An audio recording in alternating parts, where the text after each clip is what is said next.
welcome to the second part of our Young Guns 1 and Young Guns 2 podcast. We wanted to kind of combine the two just because they're so interconnected, and then just cut it into two. So make sure you check out episode 1 if you haven't for some odd reason. But so we're going to continue on from where we left off. Our next section is we're going to start with Ma the Meatloaf. And this is a funniest or best scene that makes you feel good. And we're also continuing with the scoreboard. We have Pete leading 3-1 right now over Lawrence, but it's still early in the ball game. Plenty of time left. So with that, Pete, go ahead and give us your Ma the Meatloaf scene here. My funniest scenes in these films, for the first one, Young Guns 1, is when they're in the spirit world. I thought that whole sequence was hilarious. The way that each character sort of responded differently to the peyote. Kiefer Sutherland is like, he's all poetic. He's talking about butterflies, and I don't know why. It's just like it just drags on, and then Dermot Mulrooney. Yeah, Dermot Mulroney. He's screaming about chickens, and he's like shooting, and of course Chavez is just like totally chill because he's like super cool Mexican Indian, it's like he's totally used to peyote, and even Billy, like when they're like traveling through that little town with all these people, was like, hey, we're in the spirit world, they're just all messed up, and it's a hilarious scene, and it's one of my favorite scenes in Young Guns 1. And the second movie, the funniest scene for me is with Deputy Carlisle, when Deputy Carl walks in, and they're surrounded by this mob, and they want to just hang somebody, especially Billy, and Deputy Carlisle comes in, who I didn't know who the actor was at the time, but I mean, this guy has been in so many like TV shows and films later on that I didn't even recognize him in this role. And I can't remember his name off the top of my head, but the way they sort of dress him up, and it sort of re-emphasizes my "it's not your fault" answer about pals. And so he sets it up like they're going to just give up Chavez to go get hanged so that they can all escape. But meanwhile, the whole plan was to just kind of wrap him up and to send him off and get murdered. But the way that scene played out was hilarious because Deputy Carlisle comes in and he's like, who's the leader of your gang? And Billy kind of lowers the newspaper. He's like, that would be me. And then Arkansas Dave's like, Arkansas Dave Rudenbaugh, and he's like, and then they're bickering back and forth, and the whole scene just played very comedically, and I thought it was really well done. I thought it was very funny. Yeah, those are good scenes. Two great scenes. Lawrence, you ready to go? Yeah, for me in the first one, the scene where they're all kind of in some small town, and the bounty hunter shows up, the old war vet guy. Oh, right. Buckshot Roberts. Yeah. And they're kind of like, he's just so kind of ho-hum, like he casually just unloads his guns, kind of gets set up, and these guys literally are walking up on him with, their guns drawn. He's just kind of like, no big deal. Like I've been in this situation a million times. I'm not worried about it.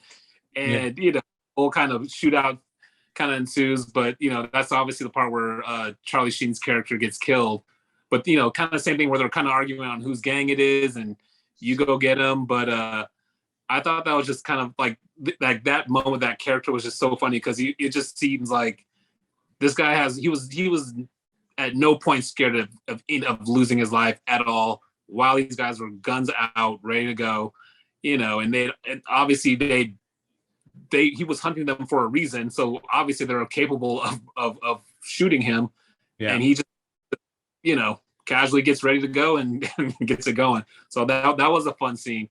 That's funny that you said that, because it was incredible that that's where that one line from Charlie Sheen was like, I'm daring you, Billy, to get emilioestevez to go out there. But yeah, that just it didn't matter if there was 6 or 7 people in front of this old guy. This old guy is like, do you think that scares me at all? Yeah, let's I'm dance. gonna take out every single one of you guys. That could have ended that scene really quick, but they let him explain himself. So that was a great scene. My one for Young Guns 2 was the scene in the bar when the one, I guess the other bounty hunter was kind of explaining, I'm here for Billy the Kid. This is the gun that's gonna shoot him. And Billy's, of course, just kind of hand with them like, oh wait, he's like, that's the gun you're gonna shoot with, and he's just got, and the whole time, you already know what's gonna happen to this guy because like this guy's just thrown in there just to be like, okay, like you're saying victim. You were there just to get killed because there's no way that Billy the Kid's gonna let you walk out of this bar. And just the way he's just, his Billy the Kid and in his smart assness, just whistling and doing the whole, joking about. And like I said, he just took him out super easy. But the way that character was just so kind of like that, like, oh shit moment for him where he's like, wait a second, like I messed up. But that was the funniest part of that scene, and I agree that scene is hilarious. The funniest part of that scene is when every time the guy would talk to Billy, like Billy would turn to the crew and he would like just start laughing. Even at one point, like he turns and he mouths the words like bullshit, like as he's like taking the bullets out of the thing. That's a funny scene. No, and then that one's in the second one or the first one? No, that's the first one. Oh, that was the second. That was the second one. Dude, I get confused. They're all no. Later was in that scene. That's how I remember that was the second one. Right. I think you're right. Check it. Yeah, because it's. Yeah, you might be right. I think it is. I'm 100% right. Yeah. I think it is because that's when that's when they're talking about how many kills. Yeah. That's 5, Billy. Yeah. Let's just make it 10. Yeah, because then he's like, he says something about they give me credit for that one too, and that's the old Billy the Kid. Right. Nice. Yeah, I mean those are all great scenes. For the first one, I mean you kind of mentioned it earlier, but when Charlie's talking about the Regulators and what they do, I mean especially now when you rewatch it, it still kind of gives me chills every single time because again, it's like Warren G just mythified. What word I'm trying to say. He made it, infamous in a way, or famous, whatever you want to call it. Infamous, more than famous. And so, that's I definitely love that scene. There's a lot of like lines and stuff that I love from the movie. From the first one, Pete's I like Pete's scene in terms of the peyote. That's a great scene. Again, just like the playfulness that Emilio Estevez always has. He's just got so many good lines.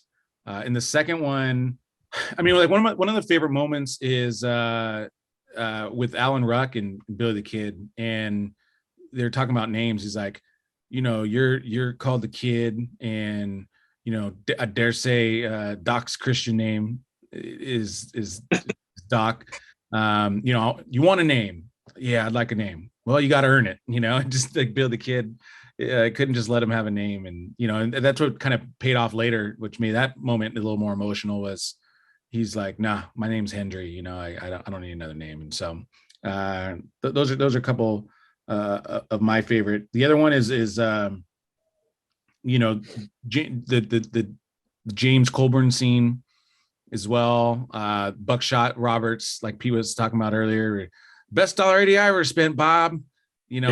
Blown away Bob, who was such a dick to him the entire. By the way, just to clarify, I just looked it up right now. That one is from it's from the first Young Guns because Dermot Mulrooney's sitting there with Chavez and Kiefer. The one where he whistles the tune and blows the guy away. I challenge you. I bet you $1,000 million. No, now you say Steve's in it. That does actually. It's Dirty Steve. And that wasn't for the purpose of like I have to be right, but then I want you to have an opportunity to say what your Young Guns 2 Ma the Meatloaf scene was. You know what I mean? For me? Yeah. Yes. Yeah. Okay. Well, then my other meatloaf story or meatloaf scene. I guess it was, like I said, it's kind of funny, but it's kind of sad because it just kind of shows how Billy the Kid was such like a kind of an a-hole in the second one. The deputy that was kind of just in charge of keeping an eye on him, while he was arrested. Yeah. And Bill? and it leads up to the Buckshot scene, the dollars. But he's such like, you could just tell that guy was just like, oh god, like Billy the Kid's just gonna destroy this. He has no chance. Yeah. Right. And he's just such a goofy kind of like. I mean, but to me, like he, for that small little scene, that character was definitely memorable for him because you were just like he stands no chance. Like no, like why would they put this guy? Like Billy the Kid is like the most infamous outlaw at this point. Yeah. Just kind of in the movie, and you're gonna put like the worst deputy to keep an eye on him. Like, what do you think was gonna happen? Yeah, the first time you see him, like you thought to yourself, "Wow, he's gonna die." But yeah, you're right. That whole scene was hilarious. How when they go to the outhouse and he's making the fart sounds in the outhouse, and like he's just laughing inside there with that Billy the Kid laugh, and then the deputy's like, he's kind of laughing along too, like come on, Billy, you're not really supposed to be out here. Let's go. Let's hurry up. And that was a hilarious scene. Even the way he got killed, it was funny. It was sad, but kind of knew it was going to happen. Yeah, like I said, Billy the no regards, no regards for human life. I mean, he warned him. He was like, "Look, man, don't do it. Like, I obviously have a gun. I'm going to win this matchup. Just don't raise your rifle." And he raised his rifle because he was a fucking idiot. Yeah. So, am I sad that he died? No, he should have not lifted up his gun, and he would have been just fine. He warned him. Yeah, he warned him. Listen. All right, so I will give. Just because I think the peyote scene, I think I agree. Actually, if there is one scene that is consistently funny, it is that peyote scene, and so you had a good explanation on that one. I like Lawrence's Young Guns 2 better, and I probably should have separated the points now that I'm thinking about it for Young Guns 1 and Young Guns 2, but I did not. So forgive me on that one, guys. So we'll just have to move forward. You just lost a point for not separating points. Yeah, I know.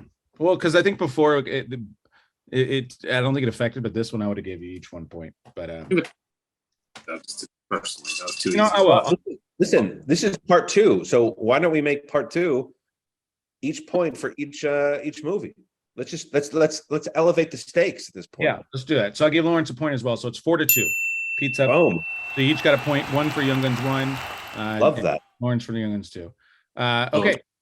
So our next topic here is going to be the top 5 best Kiefer Sutherland roles, and that could be both film or television. So Pete, you started first last time, so we'll have Lawrence lead us off with your Kiefer Sutherland roles. My number 5, kind of probably a movie that I feel like it's not that popular, but I remember watching it a long time ago now, but it was entertaining to me, and it was kind of like one of those like Matrix, kind of before the Matrix was Dark City. Oh, okay. Kind of an odd movie, but definitely more of an obscure movie. I don't think I saw that. Yeah. It's kind of along the lines of like Equilibrium. Have you ever seen that one with Christian Bale? Yeah. It's just kind of like that dystopian kind of like. Yeah. It's an interesting movie. I'm making a note. I want to see it. Yeah. Next would be Phone Booth. Fun, kind of out there. Kind of a random movie. Obviously, just the one scene or the one setting, but just a character building movie. I think that he was the best part of that movie over Colin Farrell. Just because that voice, he's got that voice that, like, it's just that's raspy kind of voice that just, his voice literally carried that movie. My number 3, Young Guns. I'm counting those together, 1 and 2. Yeah, franchise.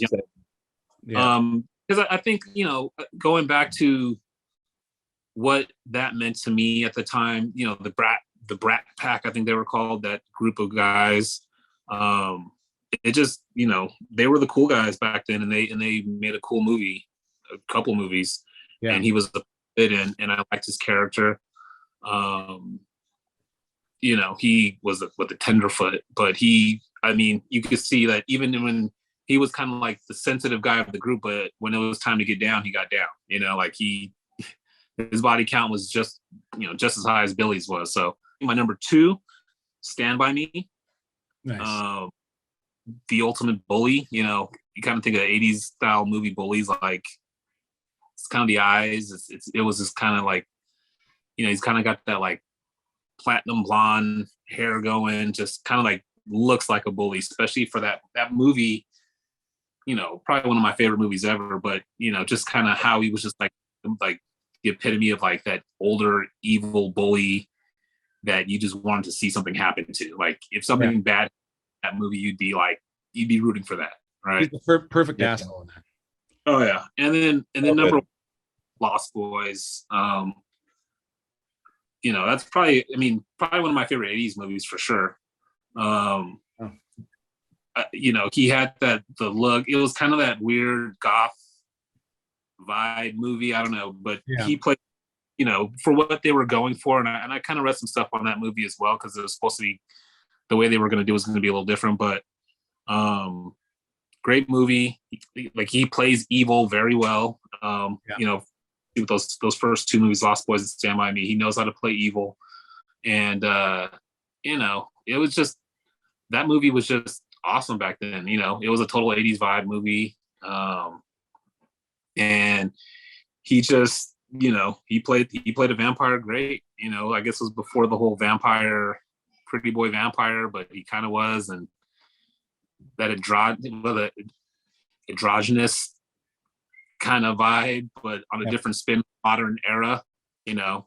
So that's my top 5, Kiefer Sutherland. I know there was some other stuff, but I'll pass my time over to the rest of you guys here. All right. So Pete, go ahead and give your top 5. Yeah. That was a good list. Unfortunately, mine's the perfect list. So, you know, let's see how it goes here. The best Kiefer Sutherland roles. Number 5 is a TV role that he did. It's not the one you're thinking of. It's Designated Survivor. Right. This role lasted for, I think, 3 seasons, if not 4. I don't remember. But his character, he was a senator or something, that because all the other senators and presidents and vice presidents got blown up in the thing, he was the designated survivor. So he actually became the president, and nobody wanted him to be the president. But meanwhile, he had to go through all of these like trials and tribulations and gain the trust of the community as well as the world. And ended up being like one of the best presidents ever in the world. And you got to see this different side of Kiefer Sutherland, where he was this very sort of, he wasn't timid, but he was a very shy, he wasn't outspoken, and he transformed into like a very powerful leader of this country. And I thought the role was incredible. It was a great show. So there you go. Number 4 for me is Lost Boys. Lost Boys is one of the best movies I've ever seen. His character in it was not as large as the other characters in there, but I mean, his character sticks with you. It's a frightening character. Like Lawrence was saying, like he's got these eyes. And whenever he plays evil, it sends chills down your spine, you know, 100%. And Lost Boys is a classic movie, classic soundtrack. It's one of my favorites. I've watched it a billion times. Number 3 for me is Stand By Me. Like Lawrence was saying, like he personified a bully, especially in his early days in his career. He was the bully, actually. Like if Kiefer Sutherland was in It, and he was the bully in It, I would have liked It even more than I did. I mean, I loved It, the old TV series. He was a bully for It. I was just thinking that like 12 seconds before you said that. Like he would have been perfect for it, like because he had that 1950s vibe, but then he had the eyes of like a murderer, and he was incredible. Number two is the Young Guns series, as Doc Scurlock. It is one of his best performances. You got to see both the very intellectual and quiet and reserved, but you also saw the killer in him. But he was a killer because he had to defend his friends. He had to make sure his friends and himself survived, which I thought was a really a breakout role, considering all of the other roles that he had done prior to, which were very evil sort of characters. And the Young Gun series was an elevation, I think, for him. Sure. And number one, how could you not have 24 as his number one? I mean, that made him a worldwide name, as opposed to what we knew and grew up with. I mean, us growing up at our age, Stand By Me, Lost Boys, Young Guns, but that was a very consolidated sort of community. 24 was, I mean, that just exploded, and he became something next level at that point. Yeah, he's kind of a throwback to those older like 60s and 70s action series that kind of made guys into superstars. You know, like think of like Magnum PI, right? Tom Selleck. You know, he entered a different platform. David Hasselhoff with Knight Rider. You know, I'm just coming up with some of the few off the top of my head, but you know, I agree. He went to another level with 24. So my list is pretty similar to both of you guys.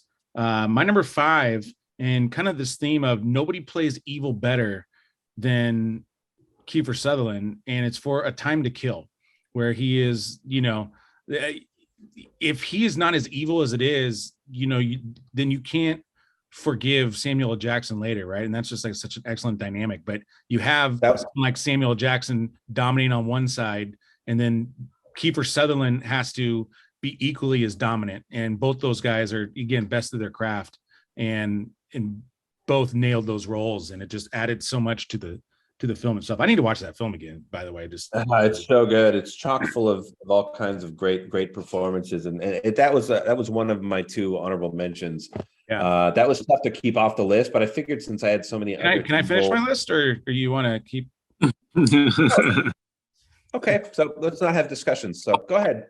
Oh no, we are discussing. Were you going to talk more about Time to Kill? Because if not, I got to give you my number 4.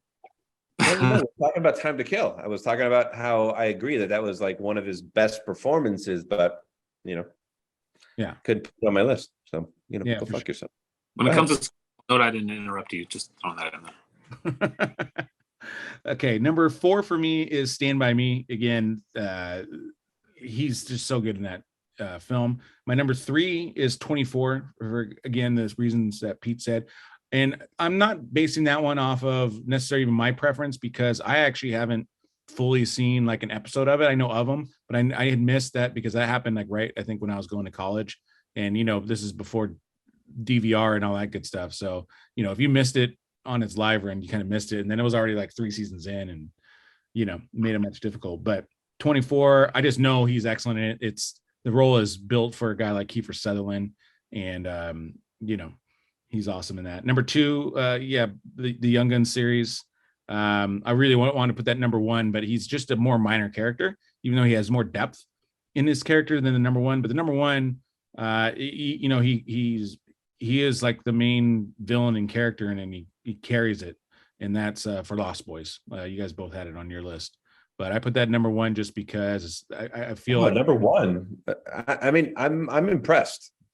It's just that, I mean, that's the film that just he jumps out on screen, and you're just like, dude, who is this guy?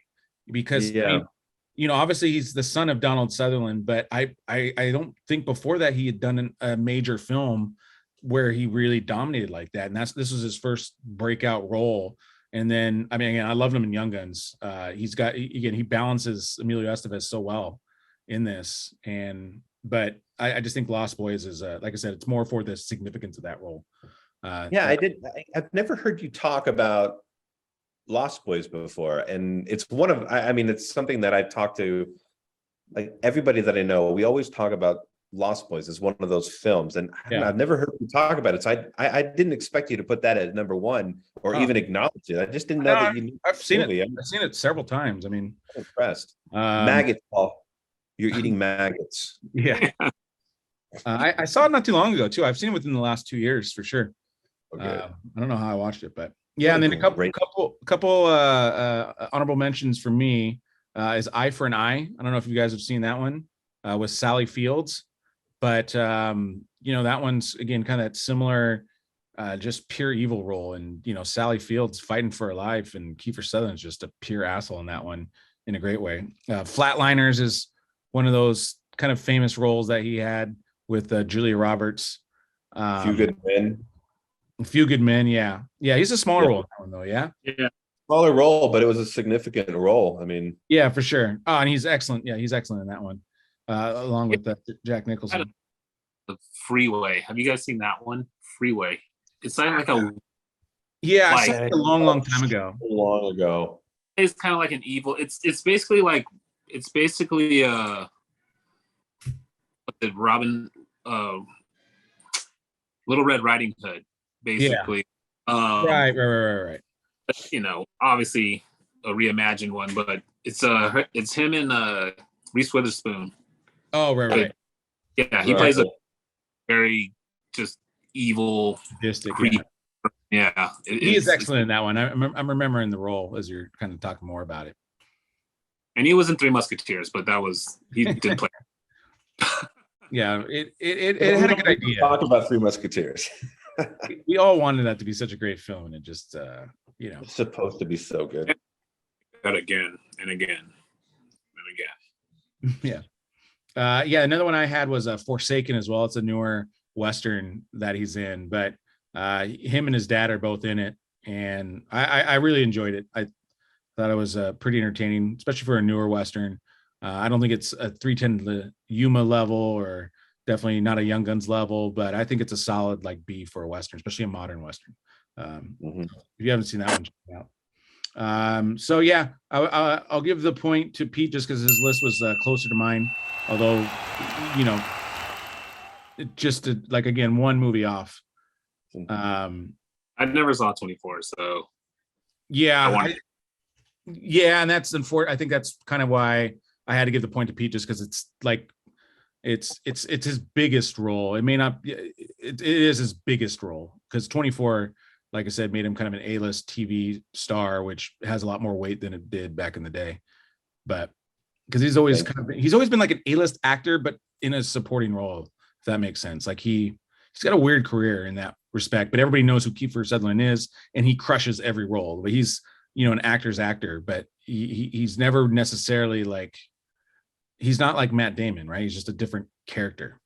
So yeah, he's really one of those rare cases in Hollywood where the majority of his roles have been those smaller roles, but I mean, he just elevates his performance in such a way that it becomes the most memorable. I mean, I know him more in Lost Boys than Jason Patrick, right? Yeah, I know him more in Stand By Me than well, maybe not like not River Phoenix or Corey Feldman, because they were so awesome, but he had a bigger career than those. He was huge in terms of impact in that film. Yeah. What a great film. Stand By Me. Yeah, it's an excellent film. Oh man, Stand By Me is like, that's one of my. I could put that at top 5 or 10 of all time for me. Stand By Me. That scene. No, we're not talking about Stand By, but that scene where they actually find the body, like that nightmares for forever. Oh, every time I rewatched it over and over again, because I watched it a million times as a kid, every time that scene happened, I closed my eyes for 5 seconds when I knew that they were showing the face, and then I would open my eyes again and watch the rest of the movie. I could never, when I saw it the first time, that fucked me up. We're going to take away a point from you, Pete. Why? Because you're a wimp. Oh, come on. I think I'm confirming what Lawrence is talking about. I mean, that messed me up as a kid. Seeing a dead body like that, it was frightening. That and Large Pee-wee's Big Adventure. That was the two. Those were the two things. Large Marge, yeah, 100%. Those two images, like even now, I'd probably watch it and be like, okay, like yeah. Dude, Yeah, we're totally there. Yeah. I have the feeling. And then our next category is line please. And, this can be either like a throwaway joke or just kind of an underrated line.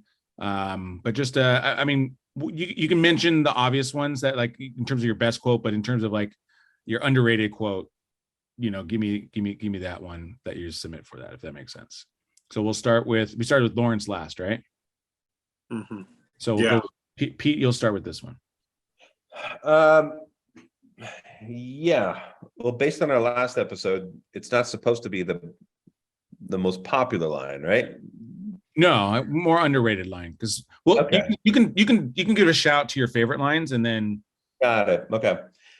For Young Guns 1, the line that always stuck with me and always made me laugh, even though nobody else laughed ever, was when they're sitting around the table, the regulators sitting around the table eating, and they're like kind of busting on Billy, and it's like, I heard you killed somebody, Billy.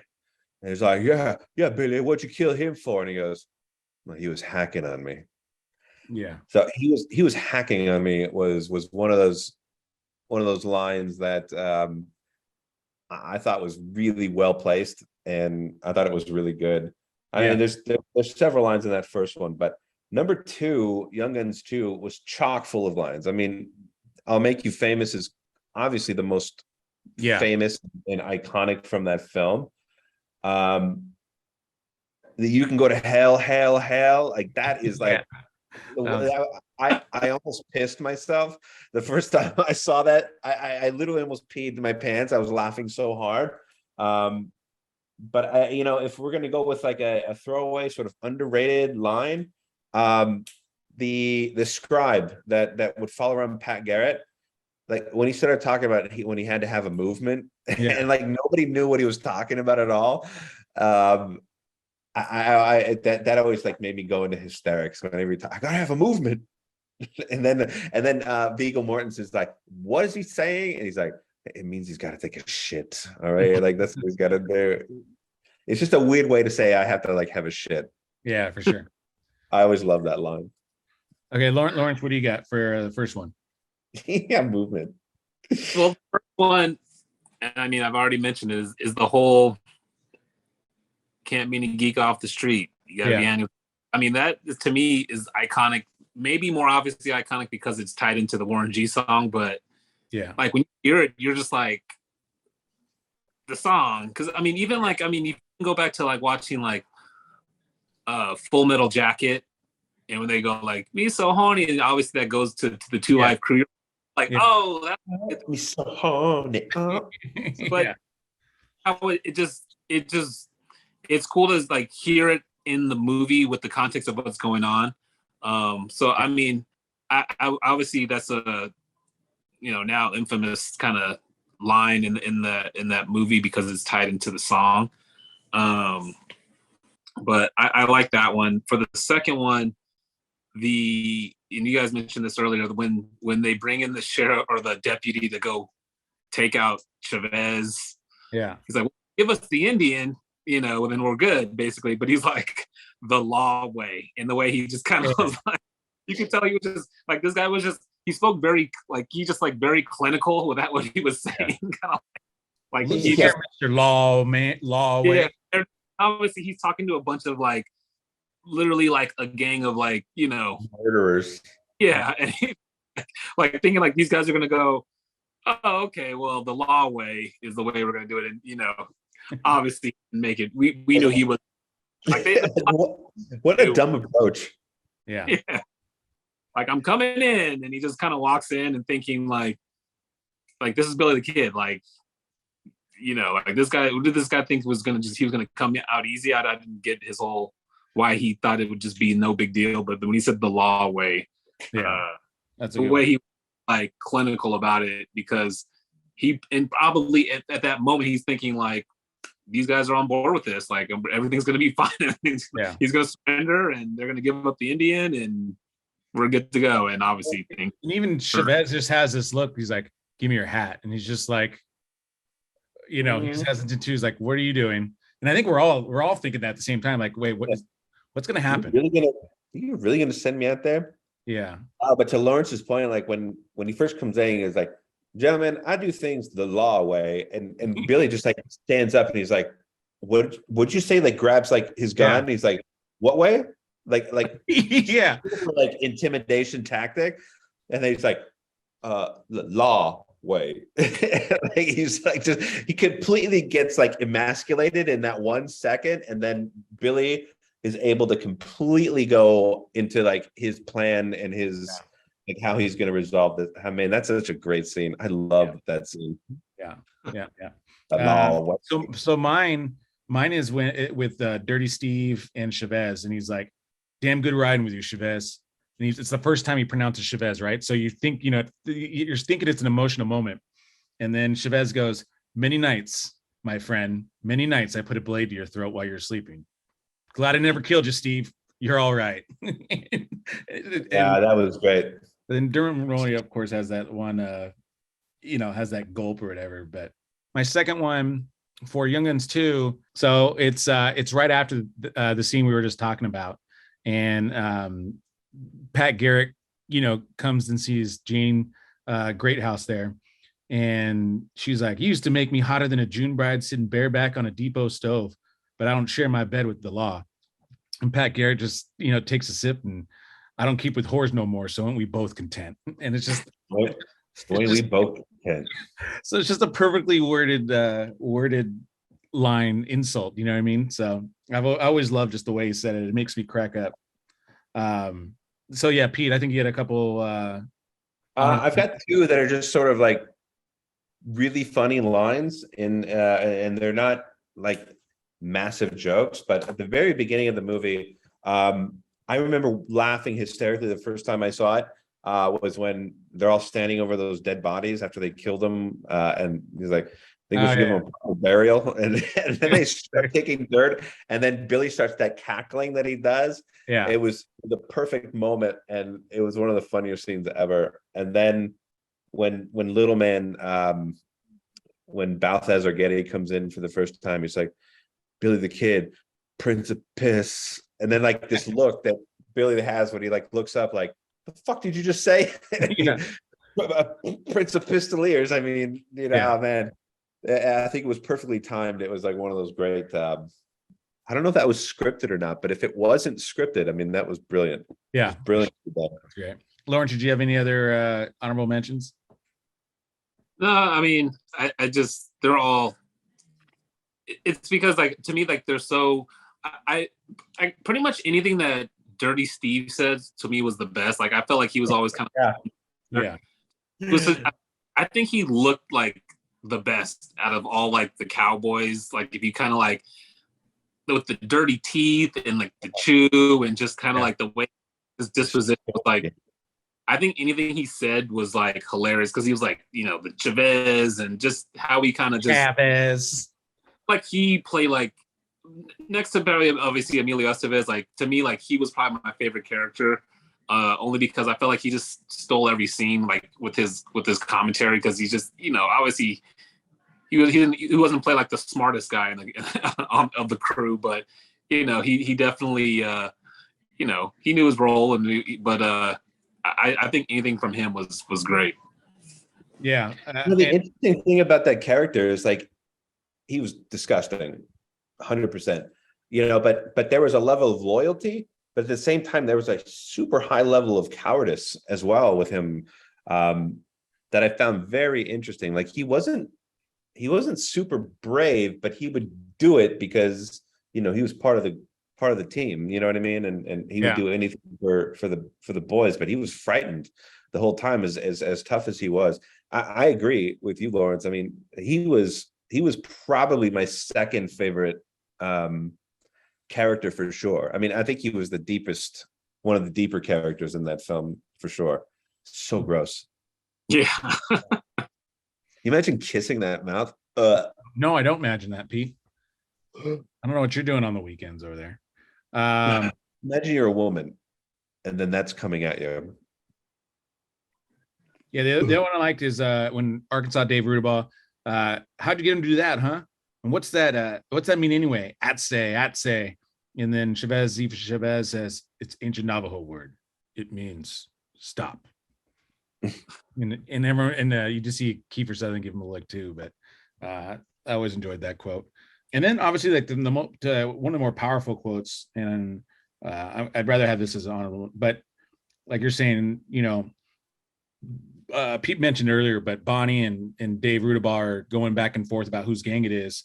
And then Kiefer Sutherland, gets the rifle, and Billy, let's finish the game. And the music kind of cues right then. And then dun, dun, dun, dun, dun, dun, dun. And then he just, yeah, I mean, that's again, just probably just a well executed scene in terms of emotion, music, and cinematography. So that scene was excellent. Yeah. So I actually liked Lawrence's 1 and 2 on this one. So he's going to get 2 points. So that's going to put the score to 5-4. That's outrageous. So we got ourselves a ball game here, guys. And we have 2 more, basically 2 more categories here. So this is going to be an interesting game here. But so the next section we're going to go to, guys, is director's chair. What would you change about the film? So Lawrence, go ahead. For me, not much to fix. Maybe some continuity things. Like, to me, the ammo thing is a big deal to me. Yeah. I just think you got to, these are 6-shooters, right? Even if they're rifles, they're not machine guns. So I think it would be interesting to see if they were to run low on ammo and how they would kind of like, how do we get out of this situation? You know what I mean? Just or like, obviously with it being a fictional, it's a movie, and I get those things, but it still matters in the sense of like, they're going from town to town, village to village, and they don't really show them like stocking up on more supplies. They just always assume that they have plenty of ammo, plenty of food. So just kind of more, I guess, if you want to say the more realistic side of it. But I would probably say in the movie time, I feel like it maybe could have been a little longer, a little bit more backstory on Murphy, and how that honestly, it could really be a whole nother movie, because just this how was it Murphy and Dolan, and then they never even showed Dolan. That's going to be on one of my director's chair things. But the fact that like, Dolan's the actual enemy and they make it Murphy. Yeah, and how they kind of because like you all of a sudden Billy's in the gang, or he joins, and all of a sudden he's hardcore. I'm riding with these guys forever now, and I'm going to war with Murphy's gang. Maybe just a little bit more explaining how that kind of feud or rivalry started, or really how it's showing more of how it started. But overall, other than that, there's not much I would change. Maybe throwing him out of a the only unrealistic part of that movie besides the ammo thing was when they threw him out of the trunk out the house, and just lands perfectly, and he's not injured and doesn't break, and he just pops out. It's a cool scene looking back at it, like a great, like probably my favorite scene as a kid. But now I'm kind of like, well, if you throw that out, like that's got to break, right? And like, he's probably injured at that point. But just those kind of little things. As far as like the way it was shot, great. I think the scale of it, the big wide shots are great. There's not much. It felt like, obviously they didn't have the use of CGI, and I'm glad they didn't, because it probably would have just looked over the top back then. So I think the stunts and the way it was kind of played out, I'm not a big fan of the slow motion killing, slow motion death scene. I guess now looking back as an older person, I guess that maybe now, just because we know how, if you get shot, you don't just kind of flail and get kind of, they put the whole Gatling gun on the guy and he's just kind of like taking the bullets. Like he'd be instantly dropped, right? But those are just small, minor things. But I would just, as overall, I would like to dig more into the rivalry. Yeah, I like that. Yeah, I'm totally with you, Lawrence, in terms of the history. I do think that would have added a little more like historical significance to it. And even if it's just again, kind of like those quick subtitles in the very beginning over some great music. I think that would have been a nice thing to add. So I like that. Pete, what do you got for Young Guns 1? I only have one example. So sorry. But I, as much as I respect Jack Palance as an actor, I didn't like him in this role at all. I thought that this character shouldn't have been so over the top, so jolly. Like he almost seemed like a Jack Nicholson Joker sort of character, where he was kind of like bouncing around and everything was a big joke to him. And maybe that historically is accurate, but I don't know. I wanted to see a little bit more of that City Slickers sort of. If it was going to be Jack Palance in this role, I want more of that City Slickers where it's hard nosed. Yeah. There's no joking around. I'm scary because I can have everybody around me kill you. You know what I mean? But I mean, he was just prancing around all the time. Like Lauren said, there's not a lot that you can change about this movie because it was really kind of well done. But I don't know. Jack Palance always just bugged me as the way he performed the character, not him personally, because he's shown me what he could have done with this role. Yeah. So I mean I'm kind of with you a little bit on that one, Pete, because my biggest thing is I didn't like to have, and this is based off the real history, but I didn't like having Murphy as the main villain. He's actually already has cancer by the time the McSween fire happens. And so, I don't see why they couldn't have just made it about Jimmy Dolan, and Jimmy Dolan's the same age as Tunstall and Billy the Kid. So it's even more of a kind of a natural rivalry. And Dolan's the one that actually, ran the faction. And so to me, again, that's just more a historical thing. I didn't understand that choice to not make it that. The other part is, Billy's gang, some of the regulators, like even Dirty Steve.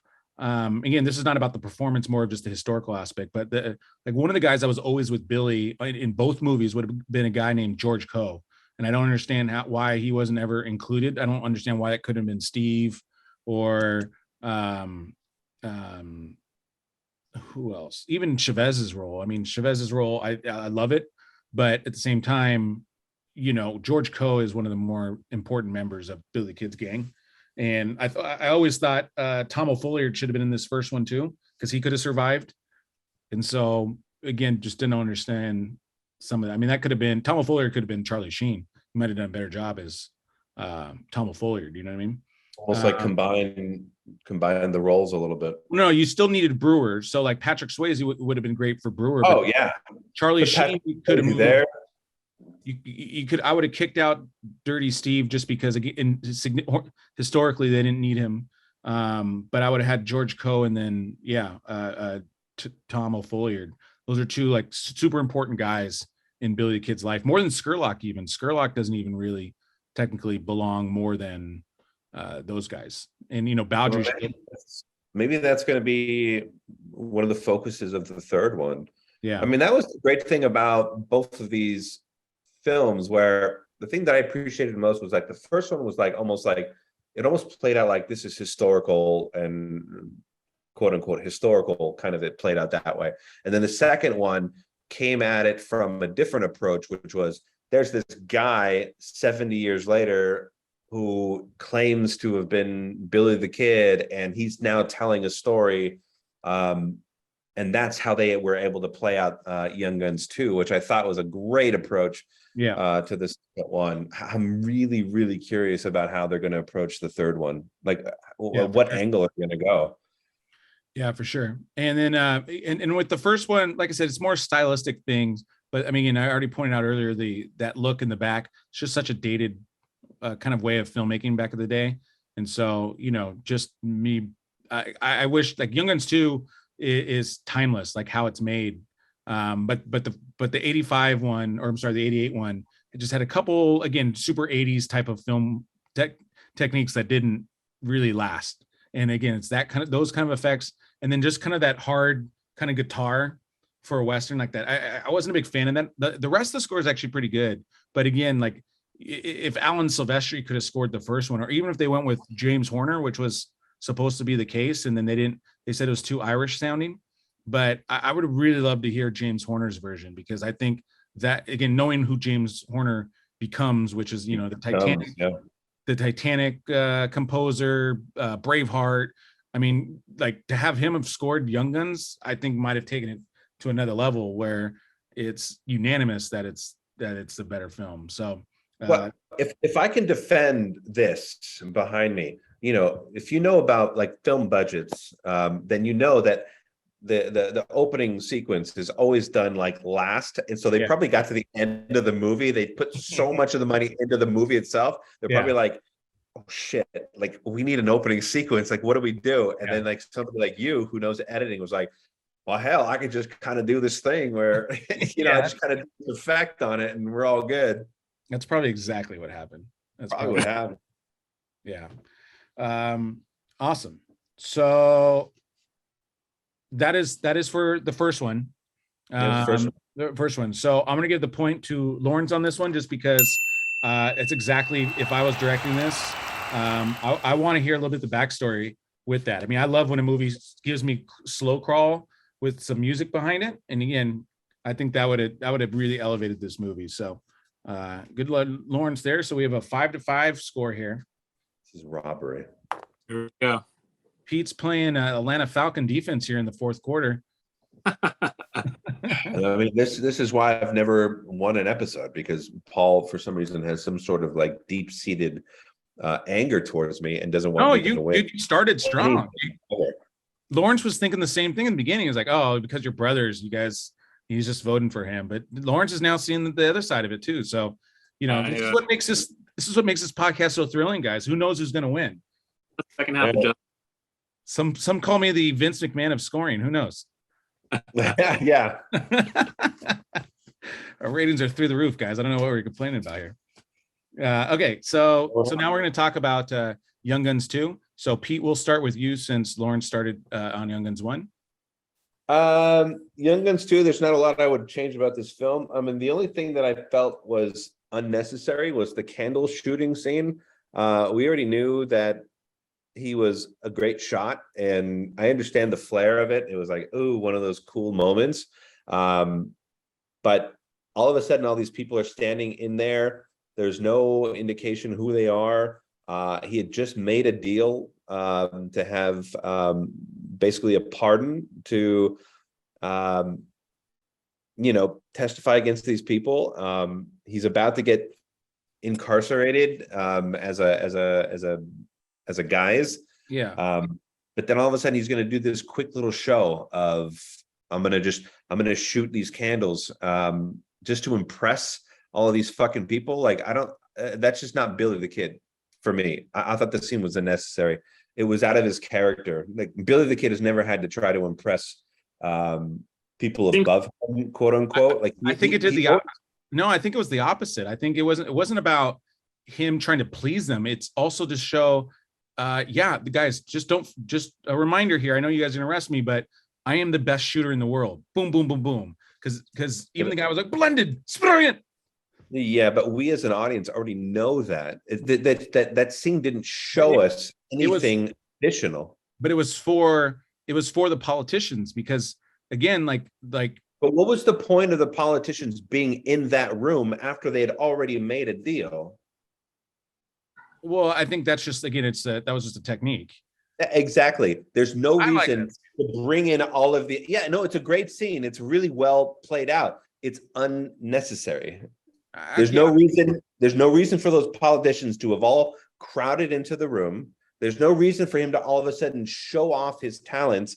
He's despised politicians all through both movies. Now all of a sudden he wants to impress him with his skills. It was an unnecessary scene. That was the only thing about number 2 that I would have changed. I would have just I would have cut that scene. I don't think you're wrong in the sense that it's not completely necessary. But I still think it's foreshadowing. It doesn't make sense. Well, I would say there's a bit of foreshadowing with that scene, in that just when you think you got him, and it's still kind of like the theme of a lot of the movie. Just when you think you got me, I'm going to figure it out. Because that's really what Billy Kid is so great at. He figures it out. And he had 6 bullets and 7 candles, and so once it was 3 candles with 2 bullets left, everyone's like, "Oh, you're screwed, bro, you're screwed." And then he figured out a way, boom, boom, boom, and it just showed. Yeah, but he explained that on the next scene. Yeah, but he explained on the next scene where he's like, a historical and biological fact is that I had small wrists or small hands and big wrists. So I mean, like his ability to escape out of circumstances where he was, captured or whatever, or put into difficult situations. He gave an example of that already, like right afterwards. So why not just after? Yeah, but it's not that far afterwards. No, but what I'm saying is that's foreshadowing. Foreshadowing is not like I do something and then the next scene I pay it off. That's not foreshadowing. Foreshadowing is Yoda saying, no, there is another, and then we figure out that Leia is, the sister. That's foreshadowing. No, but I'm saying it's the foreshadowing of the pattern that is about to happen. So it's, again, there's multiple times when they think they have them and they don't. Now, again, ultimately, I don't think you're wrong in the sense that is it absolutely necessary to have that scene? No. But what I'm saying, even as a filmmaker, I think, again, it adds a little bit of levity to it. It's gonna lay out, because so many times you're gonna think you have me, and he's gonna figure it out. And that was. I think that there was a lot of levity in the film. I thought the film was really well done and flowed really quite flawlessly, and the performances were quite flawless. It's just one of those scenes that just doesn't make sense to have in a film like this. Okay.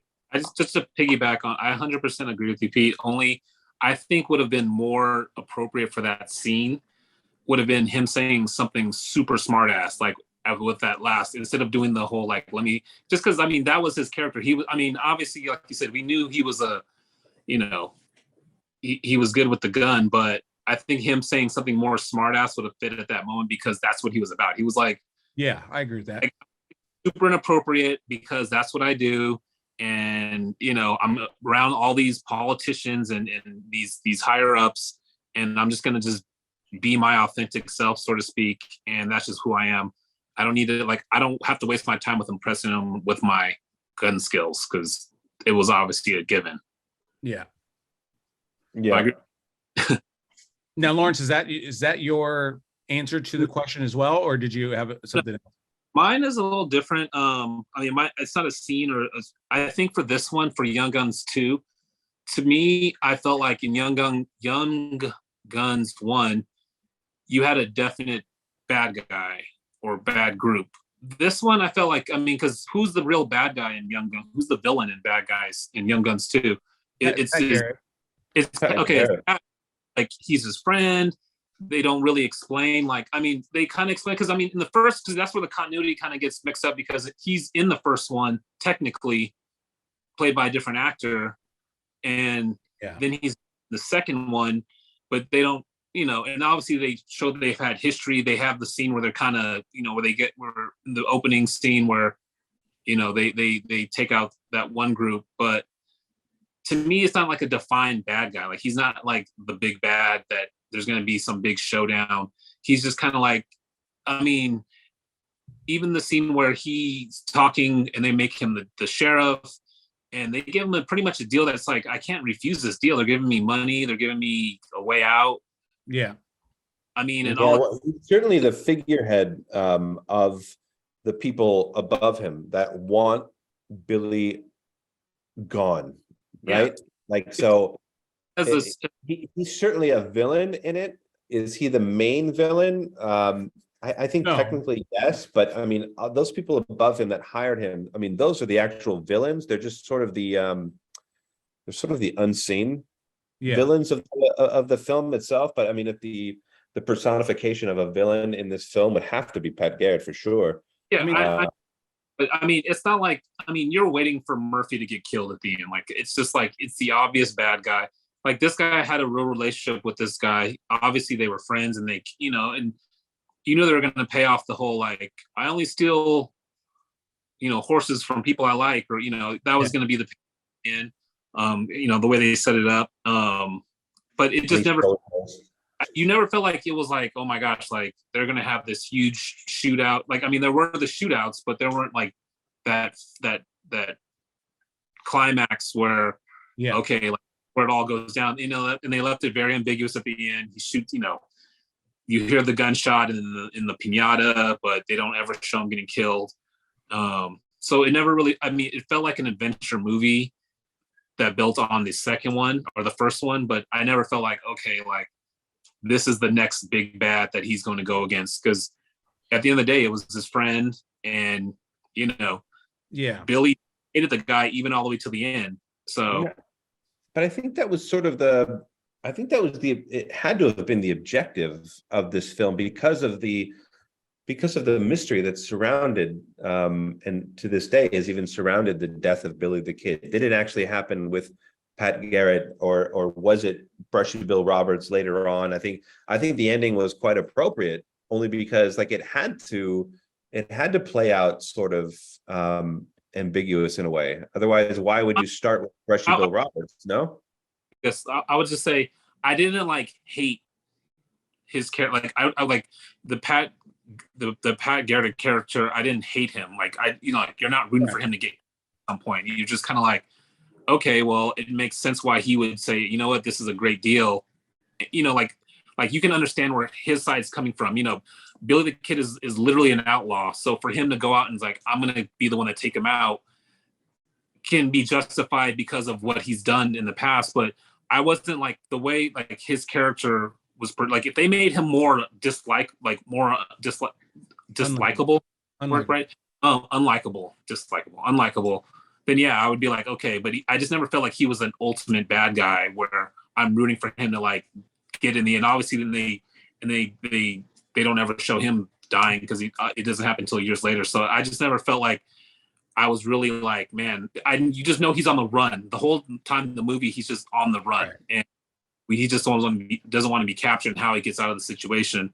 So I never was really thinking like, okay, well, at some point he's gonna have to have a showdown with this guy, and I can't wait to see this guy get killed, at the end, which we never, and doesn't really happen anyways. But yeah, and I think so. On the surface level, you are right. In a I guess a more traditional storyline, like you're 100% right.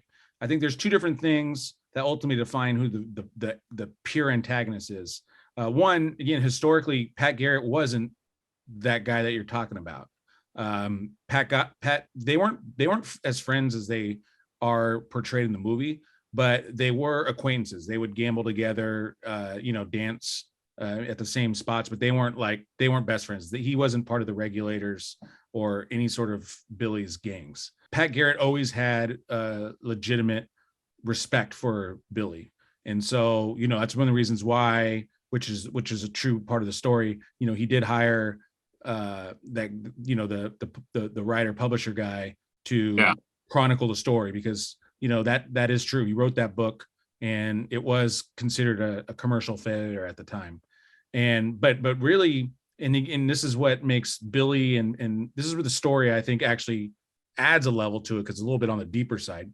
But the true enemy of Billy the Kid is the establishment, as was for Brushy Bill Roberts, because Brushy Bill Roberts, he wanted that pardon that he wanted back in the day. And so technically the governor, right, was his kind of nemesis. And ultimately the governor beat Brushy Bill Roberts because he never got credited for, or his pardon for anything, right?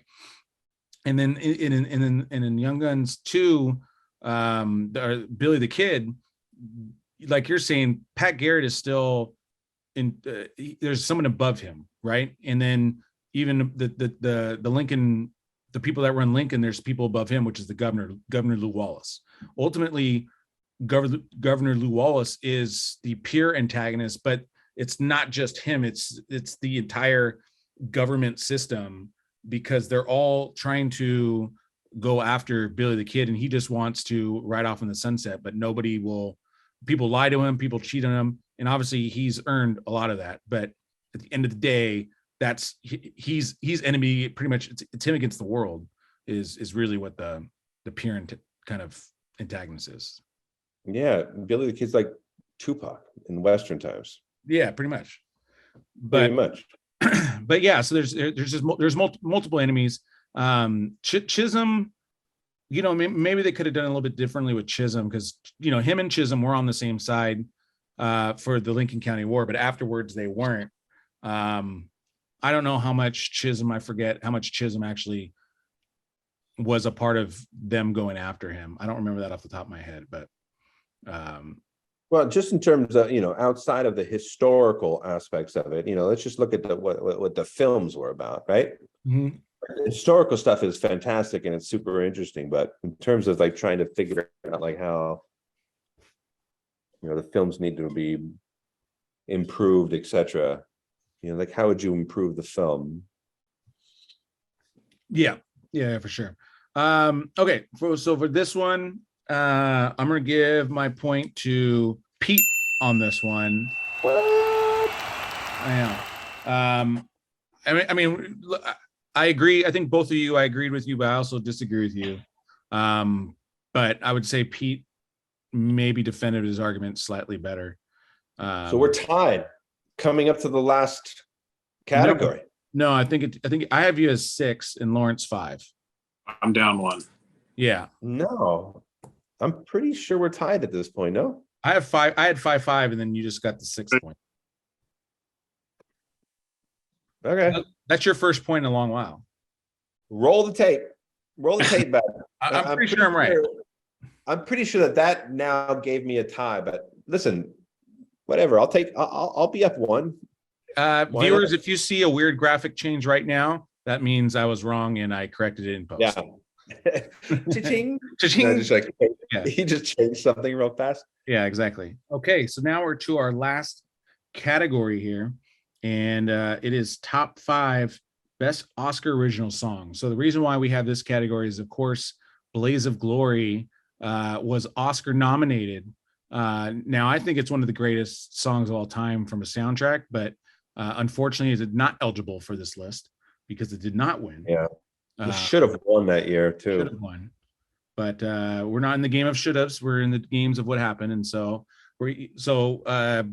everybody's been given a list of all the winners since 1930-ish of all of the songs that have won. And when you read this list, it's a heavyweight bout, and just some of these songs are they still are popular till today. So it's incredible, some of these songs that are on here. But yeah, so I believe we have Lawrence starting this one, correct?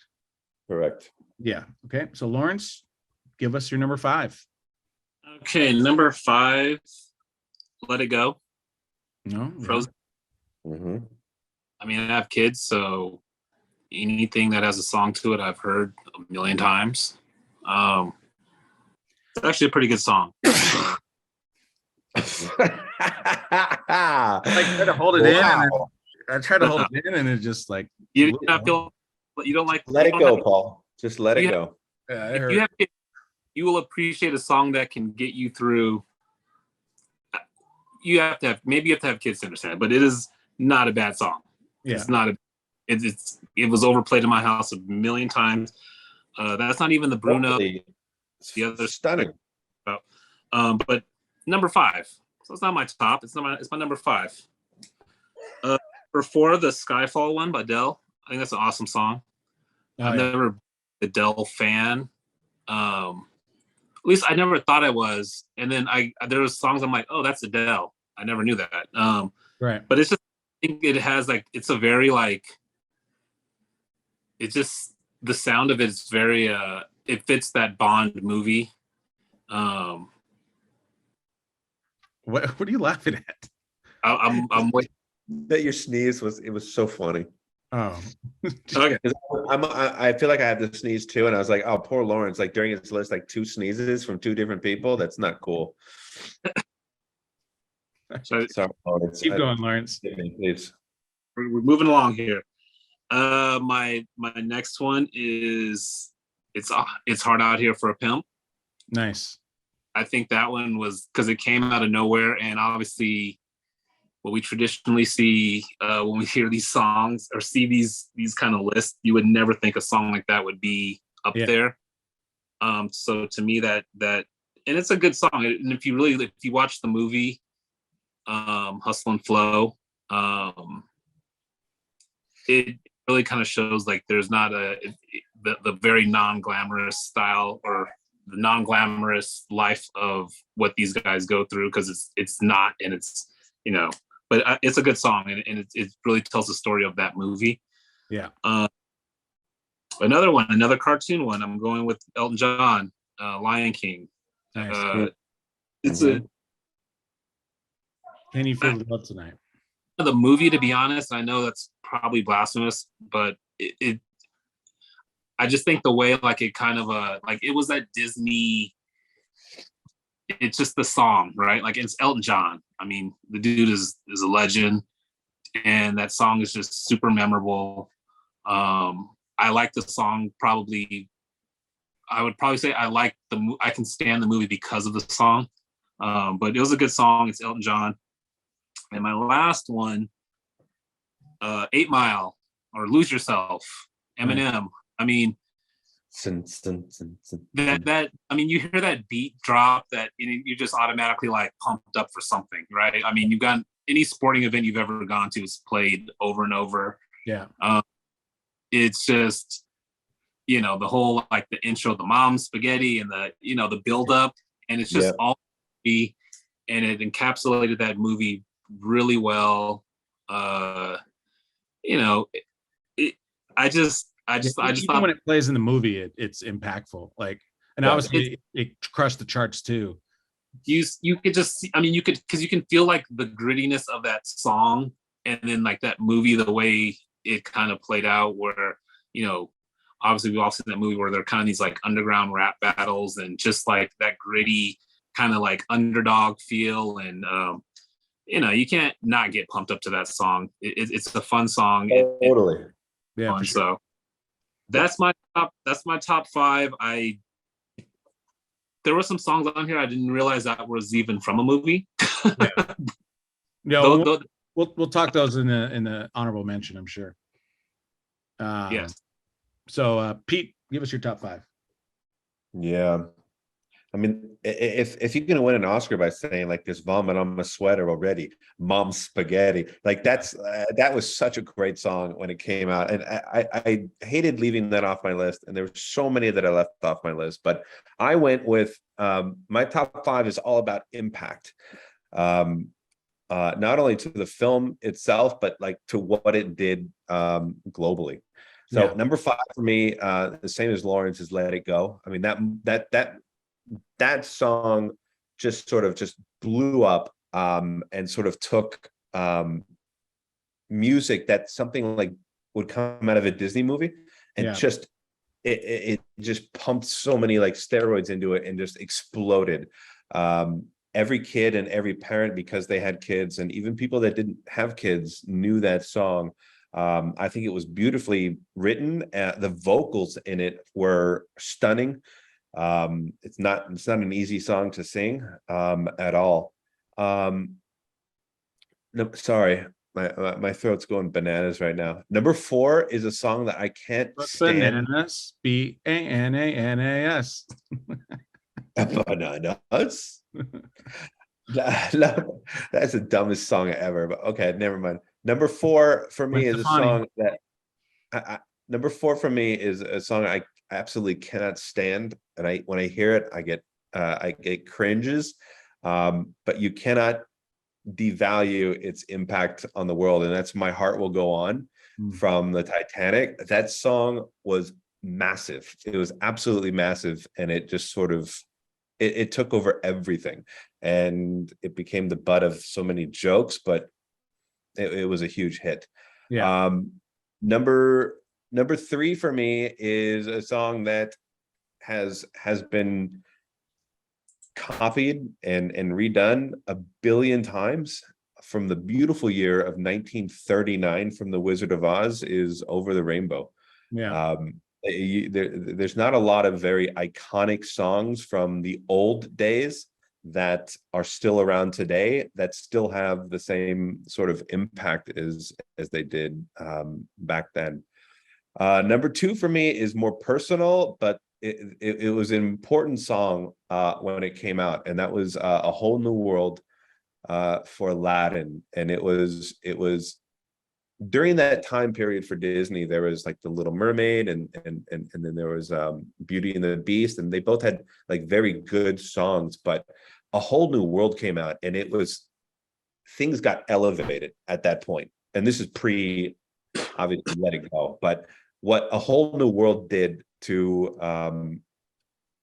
songs in feature films, it just sort of brought things to a completely different level, and it's like one of my favorite movies. So, and then number one is I had this number one on a list from one of our previous episodes. I don't know how this cannot be the number one song, but it's the theme song for Disney. You hear it everywhere. It's When You Wish Upon a Star from Pinocchio. It's the most copied song melodically, and you hear it everywhere you go. It's the most important song probably ever. Yeah, it defined Disney for sure. So I've got a little bit different list than you guys, but both of you guys had good and diverse lists. My number 5 was Lose Yourself, Eminem. Both just for the impact again of the film, and then the way it comes in the actual film itself. It really hits a spot. And then again, just its popularity. You throw out the movie and this song is still popular and was a massive hit. And again, this is also one in our lifetime as well. So for all those reasons, I think you got to give Eminem, and he's also just one of the greatest rappers of all time. So, he's a beast there. My number 4 is the most contemporary one I have, but it's Shallow from A Star Is Born, Lady Gaga, Bradley Cooper. And for me, I just love how they built up. They kind of have the rendition of it when they're coming up with the words in the parking lot, and then when she goes on stage for the first time and this is the song they're playing, like when her voice just hits that note, again, it just gives me chills down my spine, and it's just a great kind of moment for going after your dreams and then realizing your dreams in the moment. And so I love that song. My number 3 is just one of my favorite songs in general, and I didn't even know it was from a movie, but it's I Just Called to Say I Love You, Stevie Wonder. I mean, I sing that all the time, karaoke, and Stevie Wonder is one of the greatest musicians, and again, didn't even know that was on the soundtrack, but I had to put it because out of all these songs, this is the one I've sing the most on karaoke, and so that'd be blasphemous. It beat Ghostbusters. Yeah, that year. Which is, Ghostbusters is a great song too, but it's not Stevie. Great song too. Yeah. No, it's not Stevie, but yeah.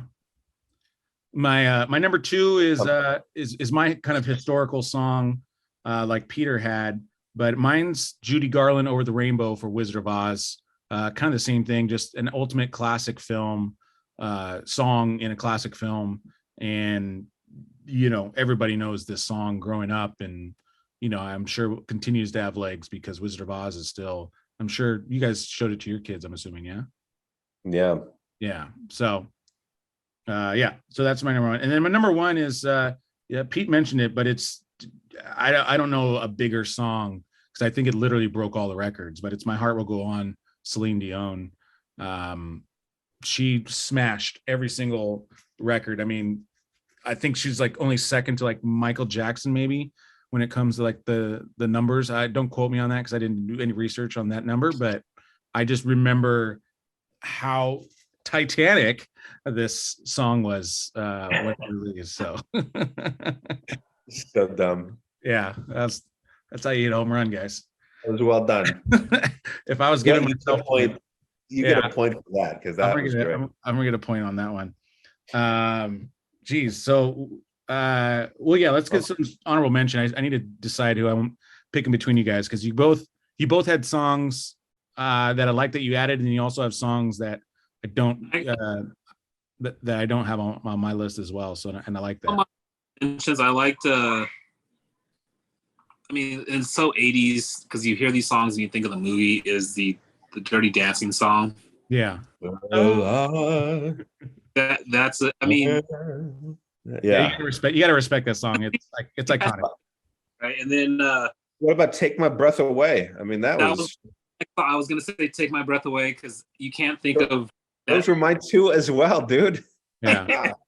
That those song, those are exactly the two that I'd thought of as, and I was like, man, I want those in there so bad, but like I couldn't do it. that song's And then always playing in my head when I want to make out with somebody. my throw was the Bruce Springsteen Philadelphia, only because I think it just matched with that movie. Yeah. So, but those are some honorable mentions. But yeah, it was like very 80s heavy for me, just kind of looking at the list, and I was like, oh yeah, that, because you just think of those movies when you hear those songs. Yeah, for sure. But Pete, well, you just said you don't only those two. Yeah, no, it was those two for sure that were, I mean, the ones that really kind of stood out. I mean, there's so many great songs. I mean, you mentioned Stevie Wonder, that was on my list, but I don't mention things that were already mentioned before. The Eminem, of course, that was one of my honorable mentions. I mean, because these are all just iconic songs that how could you not include them on anything? But you can't do everything all the time. Yeah, I also had City of Stars from La La Land. I think that's a great song with Ryan Gosling and Emma Stone. Pete already mentioned Whole New World. All the Way, Frank Sinatra. I mean, I really hated knocking that one off, but Frank Sinatra, I absolutely love Frank Sinatra. And so White Christmas, Bing Crosby. I mean, I listen to that every year around Christmas time. And so, you got to give Bing Crosby his love. And then Fred Astaire, the way you look tonight, is a classic song. That's like the original one. I think then Sinatra sampled that one. And then an old school one that I saw in a musical, and I just really love the song and actually won the award.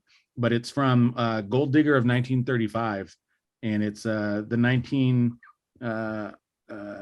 song, I can't even read my own writing, but the song from 1935, Gold Diggers of 1935. It's a great song in the musical, and it caught my attention because when you're watching 1933's musicals, and it's like that's not my thing, but you have to watch these films, and this was one of the few films I found like entertaining for that era. This is one of the first full-on musical where the camera and all the people are doing the lion dancing type thing. And so, this song made it a kind of a pretty entertaining musical. So, yeah, those are my lists. So just to make things interesting, I'm gonna give Lawrence the point here to make it 6-6, and I want to have a little overtime session. So I want to hear your closing arguments. On these films, and this is how we're going to decide the winner today. How do you have a closing argument when we've basically just broken down both these films for the past like literally 2 hours and 40 minutes? Like, what else is there to say that we haven't already said about these films? That's fine. Give Lawrence the win. It's fine. I'm not gonna just continue saying the same things over and over again. It's just not gonna happen. We've already said everything about these films, and what else is there to say? I don't know. You want me to go? Go ahead, please. I can say anything. Pretty much. Or instead of just getting yelled at. I will just say this, and yes, we probably said it already, but Young Guns 1 and 2, to me, both made, like, for me at my age, watching Westerns cool. Like, it wasn't my dad's John Wayne movies or those old spaghetti Westerns. It really kind of gave like a realistic kind of look, I guess, so to speak, to what you would think what it would really be like if you were to walk into the late 1800s during that time. Yeah. Characters felt real. They didn't feel like, there wasn't like I said, I just never was a fan of the John Wayne cowboy era. They just seemed to me just ridiculous. Yeah. These guys, they look the part. I think the way their clothes look, the way they shot it, the way the towns look, it looks like you were really in that time. Because even kind of going back to my list of Back to the Future 3, where remember when Marty dresses up, like Doc dresses him in this like ridiculous cowboy outfit, look like in that pink kind of and he goes back and it's like, these guys aren't wearing that stuff, and that's kind of what those cowboy movies were back in those like 50s and 40s, 50s, whenever. This movie, like, these guys look like they were authentic cowboys, or what we would think of cowboys. So I It wasn't like the action scenes seemed believable. I mean, I don't know how easy it is to shoot on a horse while you're, I'm sure it's not easy. So I'm sure that was obviously a little bit built up for the movie, but I just felt like it works well for the time, and it still holds weight to this day. I think if you were to do that movie now, it would totally work. Even using the same effects, like I said, you don't have to use a big CGI type movie to make a Western. Obviously they could be made just with, the right stunt guys and the way it's shot. So great movie. I'm excited to see how if they are gonna make it this third sequel, how they're gonna like create it. Yeah. Because you know the story somewhat. Now as an older person, just kind of knowing the more of the history. Because if you take it for just as the movie, you're thinking like, okay, well, Billy the Kid's alive, and that's pretty much it. And Pat Garrett at some time gets killed, but maybe they can play into that because he dies later in his life anyway. So great movies. I was glad to review them. It was fun. Yeah. Nice. Yeah, and what I would also add too is I was actually talking with a few people, people our age as well, and some people, not everybody saw this film, like we mentioned with the numbers, and so I think after many years of different types of Westerns, there's a different style. I think this kind of made Westerns fun again, and I think that's one of the reasons why to watch it. Watch this not as, again, it's not Unforgiven in terms of a kind of a cinematic masterpiece. This is a good action Western that just gets you that you just want to, you're on the ride you're on your horse on the ride with, you know what I mean? And if you kind of approach it that way and just kind of enjoy the ride, then I think these films really, really stand out and do an excellent job. Again, just made Westerns fun again, which would lead to Tombstone and some of the Kevin Costner films as well. So awesome. Yeah. Well, like I said, ultimately you guys tied. So let's have both of you guys maybe make a recommendation that we can all see. I know we kind of passed the list around earlier, but what are you guys thinking in terms of what do you want to do next? Well, when I look back on Lawrence's list, and there were several on there that I think would be really great. Yeah. Based on this episode, we talked a lot about Stand By Me, but I really loved Lawrence's list of Training Day, Swingers, Point Break, or Pulp Fiction. So any of those 5 films, I'm happy to review any of those with Lawrence because I know that he loves those films. Those are my LA-based movies that I was talking about. Movies based in LA. Yeah. What are you feeling? I could do any of those movies. I'm game with Stand By Me, just because if you're saying that's one of your favorite films, Lawrence, I think it's one of my favorite dramas. If not, it's probably one or two of my favorite dramas. And so I'm good with Stand By Me if you guys want to do that. Stand By Me works. Okay. Excellent. Yeah, like I said, I've watched it 1,000 times. I would love to watch that again because I love. It's a creepy movie like that. I know we'll talk about this later, but when he tells the story about Lardass, yeah, it's like it feels scary for some reason in that part. I don't know. It's just like the music. Oh yeah, it's so eerie in the way that he writes. He just throws in these sequences right in the middle of a story that are like, this doesn't feel right for some reason. And why do I feel so uncomfortable and scared all of a sudden? Yeah. So awesome. Well, thank you, Pete. Thank you, Lawrence, for joining me today. Lawrence, awesome, man. Thank you so much. Yeah. And if you guys obviously make sure if you guys haven't liked or subscribed, comment below on some of your favorite scenes and quotes from the movie. And also, we're also available now on Spotify, Apple Podcasts, or wherever you get your favorite podcasts. Check us out on there as well. So for Lawrence, for Pete, thank you guys. And cut. Awesome. Thanks, guys.